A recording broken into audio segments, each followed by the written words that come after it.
And welcome back to Hannity's America. Senator Barack Obama is running on a theme of change, but he still can't seem to make up his mind on numerous issues. Now, here are a few examples to help prove that point. The time has come to build a new majority that can lead this nation out of a long political darkness. Democratic presidential nominee Barack Obama makes lots of promises, but it's clear that throughout his campaign, the Illinois senator has consistently backpedaled on his word.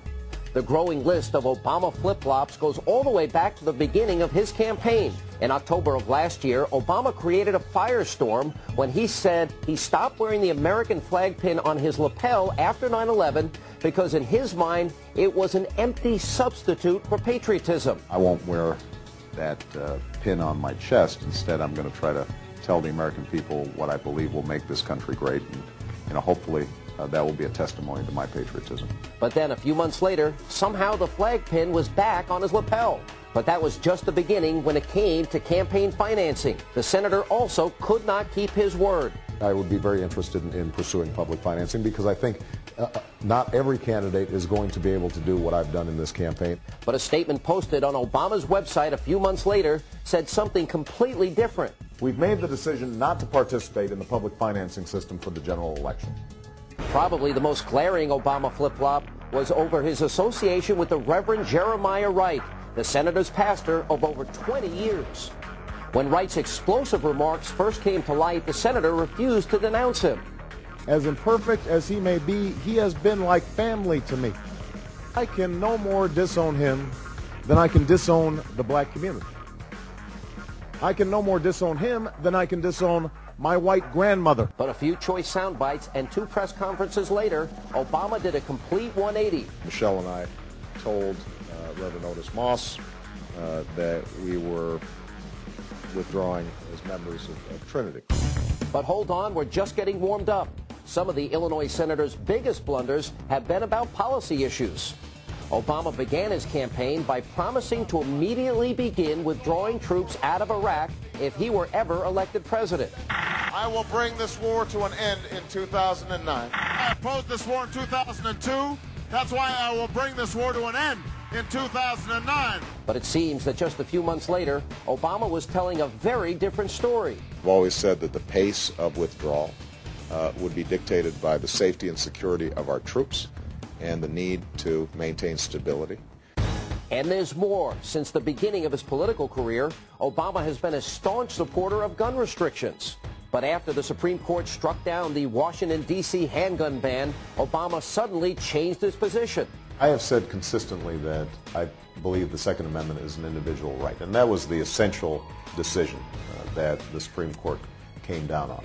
And it also recognized that even though we have an individual right to bear arms, that right can be limited by sensible, reasonable gun laws. Obama also did an about-face on funding for religious organizations. In an effort to court evangelicals, Obama vowed to expand President Bush's faith-based initiative. I believe that change comes not from the top down, but from the bottom up. And few are closer to the people than our churches, our synagogues, our temples, and our mosques. So Obama said he supports expanding Bush's policy of sending tax money to religious groups that provide community service, but that's the same program that liberals have complained about for years. And the flip-flops, they just keep on coming. Back in June, Obama voted in favor of the new FISA bill, which exempts telecommunication companies from lawsuits stemming from wiretapping cases. But this is exactly the opposite of what Obama had said in the past, that he would oppose any bill that would provide such immunity. Obama's even flip-flopped on foreign relations. First, the Illinois senator told the American-Israeli Public Affairs Committee that he believed Jerusalem should not be divided. Jerusalem will remain the capital of Israel, and it must remain undivided. But less than 24 hours later, Obama apparently changed his mind yet again. In an interview the next day, he said, quote, "Well, obviously it's going to be up to the parties to negotiate a range of these issues, and Jerusalem will be a part of those negotiations. My belief is that as a practical matter, it would be very difficult to execute." Well, Senator, which is it? And let's not forget Barack Obama's promise to meet with leaders of state sponsors of terror without preconditions. He was unwavering when he was asked this directly at one of the Democratic debates. I would. And the reason is this, that the notion that somehow not talking to countries is punishment to them, which has been the guiding diplomatic principle of this administration, is ridiculous. But after much criticism from both sides of the aisle, Senator Obama retracted his position and said he would only meet with the Iranian leaders if it could, quote, advance the interest of the United States. Obama also pledged to possibly renegotiate the North Atlantic Free Trade Agreement. Will you, as president, say to Canada and Mexico, this has not worked for us, we are out? I will make sure that we renegotiate in the same way that Senator Clinton talked about. And I think actually Senator Clinton's answer on this one is right. I think we should use the hammer of a potential opt-out as leverage to ensure that we actually get labor and environmental standards that are enforced. But when Fortune magazine asked him to clarify his stance, Obama said he didn't plan to unilaterally reopen NAFTA. He said, quote, I think that sometimes during campaigns the rhetoric gets overheated and amplified.